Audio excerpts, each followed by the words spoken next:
আসসালামু আলাইকুম, welcome to my YouTube channel Farin's diary. কেমন আছেন আপনারা? আশা করি আল্লাহর রহমতে সবাই ভালো আছেন, আমিও ভালো আছি। আমার প্রিয় কয়েক ধরনের শাকের মধ্যে আমি 3 ধরনের নিয়ে এসেছি, যেগুলো আমি রসুন দিয়ে ভাজি করব। এখানে আছে হেলেঞ্চা শাক, কলমি শাক, ডাঁটা শাক।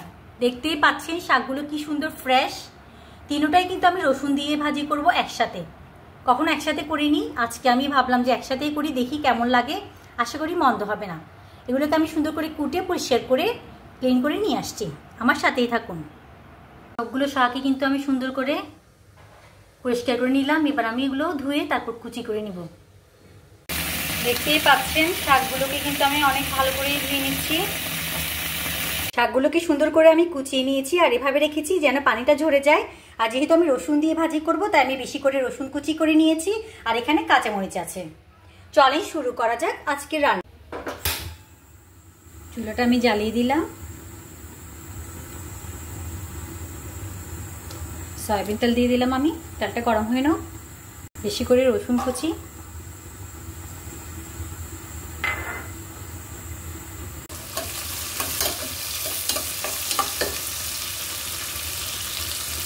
রসুনগুলো কিন্তু ভাজা হয়ে গিয়েছে। আমি এই পর্যায়ে চুলাটা অফ করে দিব।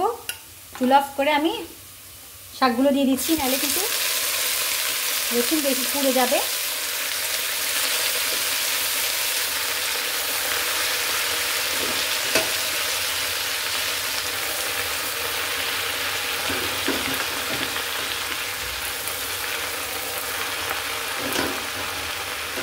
শাক হতে হতে কিন্তু কমে যাবে।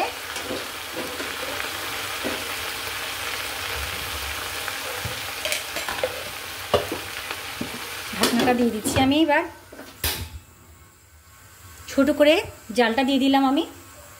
কি অবস্থা দেখি, শাক কিন্তু কমে এসেছে, দেখতেই পাচ্ছেন। আমি একটু উল্টে পাল্টে দিব আর রসুনগুলোকে একটু উপরে দিয়ে দেওয়ার চেষ্টা করব,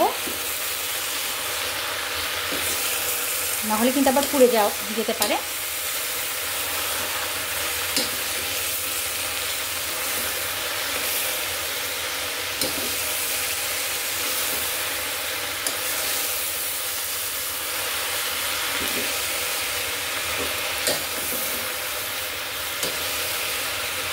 লবণ সবার শেষে দিব, নাহলে কিন্তু লবণের পরিমাণ বোঝা যাবে না, বেশি হয়ে যাবে। কি যে সুগন্ধি আসছে, কি যে লবণীয় লাগছে। শাকের সুগন্ধিতে তো একদম চারপাশ, কি বলবো আর। কম জালে হতে থাকুক।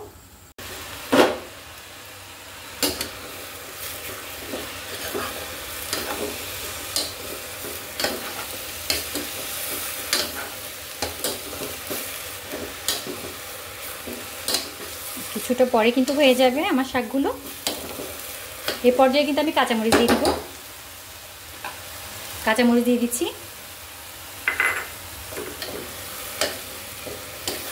কাঁচামরিচ আগে দিলে ভালো লাগে না, লাস্ট পর্যায়ে দিলেই ভালো লাগে। এই মরিচটা খেতে কিন্তু খুবই ভালো লাগে। বেশিক্ষণ করব না, জাস্ট কিছুক্ষণ পরে কিন্তু আমি শাকগুলো নামিয়ে নিব।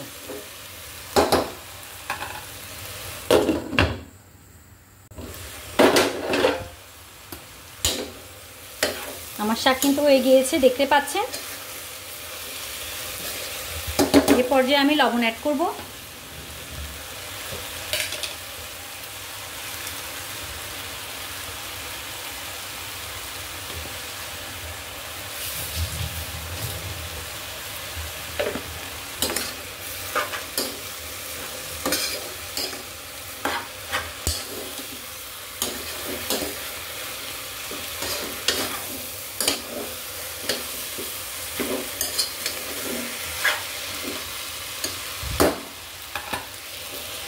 জাস্ট সামান্যক্ষণ রেখে কিন্তু আমি নামিয়ে নিব।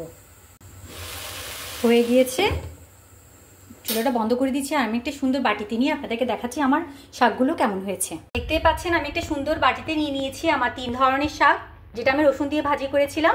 প্রথমেই তো বলেছিলাম কলমি শাক, ডাঁটা শাক আর হেলেঞ্চা শাক। তিনটা শাকই কিন্তু আমি সবসময় আলাদাভাবে রসুন দিয়ে ভাজি করি, কিন্তু ভাবলাম যে এবার একই রকম করে যেহেতু করি, একসাথে করলে কেমন হয় দেখি। যে দারুণ হয়েছে খেতে, আপনারাও কিন্তু এভাবে ট্রাই করতে পারেন।